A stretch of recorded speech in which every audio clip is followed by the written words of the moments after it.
नमस्कार भाइयों, आज भारतीय जनता पार्टी आपातकालीन का काला दिवस मना रही है और उसी दिवस में यहाँ कई नेता शामिल होने हैं।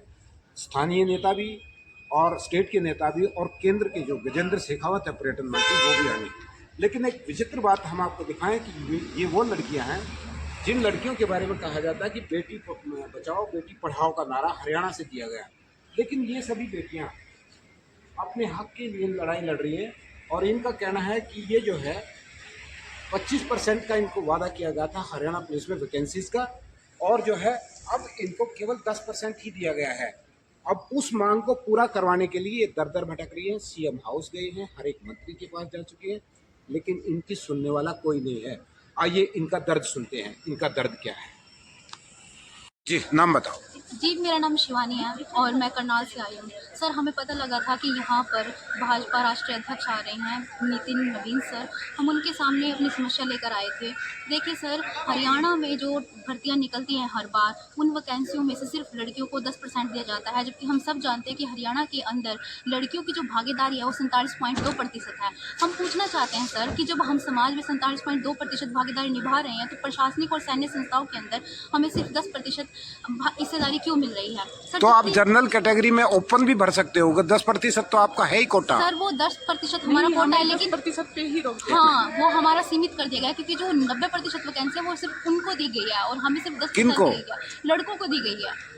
और ये पॉलिसी बनाई ही पितृसत्तात्मक समाज ने है सर। तो लड़कियों के साथ पहले इतना भेदभाव है, और सही बताऊं तो हमारे संविधान का जो अनुच्छेद 16 है वो यही कहता है कि मतलब लोक नियोजन में सबके समान अवसर की वो बात करता है, और साथ ही जो प्रशासन है उसको भी ये छूट देता है कि वो जो मतलब जिनको सदी से दबाया गया है, जिन्हें मतलब उनसे अपने अधिकारों से वंचित रखा गया है, उन्हें वो मुख्य धारा से जोड़े।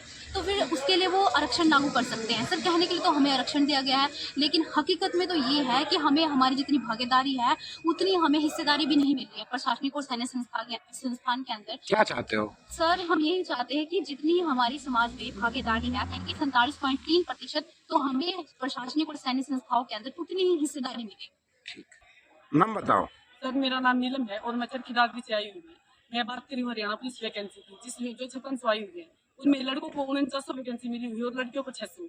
लड़कियों की जनसंख्या प्रतिशत तो है 47, और वैकेंसी उनको 10% भी नहीं मिली हुई। और ऐसा नहीं है कि लोग बोल रहे हैं आरक्षण आरक्षण। आरक्षण क्या होता है? आरक्षण का मतलब होता है कि 600 सीट तो आपकी है और आप में कैपेसिटी है, तो उससे जो एक्स्ट्रा सीट है वो आप उन पे दावा कर सकते हो जो अनरिजर्व वाली है। लेकिन हम 600 सीट से अलग किसी भी सीट पर दावा नहीं कर सकते। ये आरक्षण हमारा है या लड़कों का? लड़कों को तो 90% सीट और हमें 10%।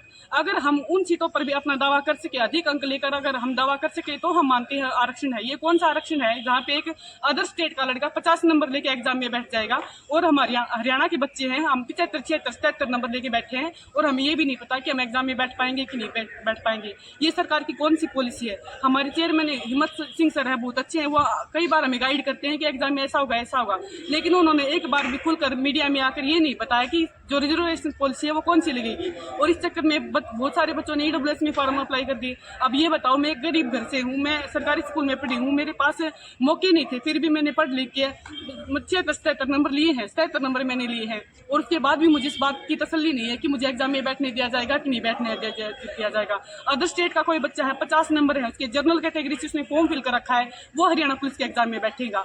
ये हमारी सरकार की कौन सी पॉलिसी है? हरियाणवियों के लिए तो मुझे ये पॉलिसी नहीं लगती। सरकार ने बेटी बचाओ बेटी पढ़ाओ अभियान यहीं से स्टार्ट किया था, पानीपत से, लेकिन कितना पढ़ेंगी बेटियां? आप ये बताओ, कितना पढ़ेंगी बेटियां? क्या चाहते हो? हम ये चाहते हैं कि हरियाणा पुलिस में जो हमारे सीएम साहब ने बयान दिया था गत दिनों, उन्होंने कहा था कि 25% वैकेंसी वो हरियाणा पुलिस में करेंगे। कम से कम वे अपने बयान पे तो टिके रहे। वो हमारे गृह मंत्री है, उनके अंदर ही हमारा जो पुलिस विभाग है वो आता है। वो चाहते हैं तो हमारी वैकेंसी बढ़ा सकते हैं। हम हाथ जोड़कर उनसे रिक्वेस्ट कर रहे हैं कि प्लीज हमें हमारा हक दे दो। हम इतना पढ़ी लिखी है, अगर हमें एग्जाम में ही नहीं बैठने दिया जाएगा तो सर हमने लाइब्रेरी में दिन रात खत्म क्यों की? जी, नाम बताओ। मेरा नाम सुंदरपाल है जी, और हम 22 तारीख को पंचकुला में गए थे। वहाँ हम CMO ऑफिस में उनसे मिलने गए, तो वहाँ पर हमने नायब सिंह सैनी साहब से मिलने की हमने रिक्वेस्ट की और हमारे को परमिशन मिली। लेकिन वहाँ के जो CM थे, उन्होंने बहनों के लिए जो रिजर्वेशन 25% के लिए कहा था कि हम 25% रिजर्वेशन देंगे, वहाँ पर आज सिर्फ 10% रिजर्वेशन मिला हुआ है। वो तो बात आ गई, क्या व्यवहार हुआ वहाँ? वहाँ जी जो व्यवहार हुआ वो हम बयान नहीं कर सकते इन बहनों के साथ में। वहाँ पर जो उनकी सिक्योरिटी थी, उन्होंने हमारे को 1 मिनट वहाँ खड़ा नहीं होने दिया। और जो पार्क में वहाँ पर बहुत सारे बच्चे इकट्ठे हुए थे, उन्होंने हमारे ऊपर इतने फोर्स किया कि आपको हर हाल में हमारे को वहाँ आधे घंटे तक रोका गया। ना हमारे को पानी मिला, ना हमारे को वहाँ चाय मिली, कुछ नहीं मिला।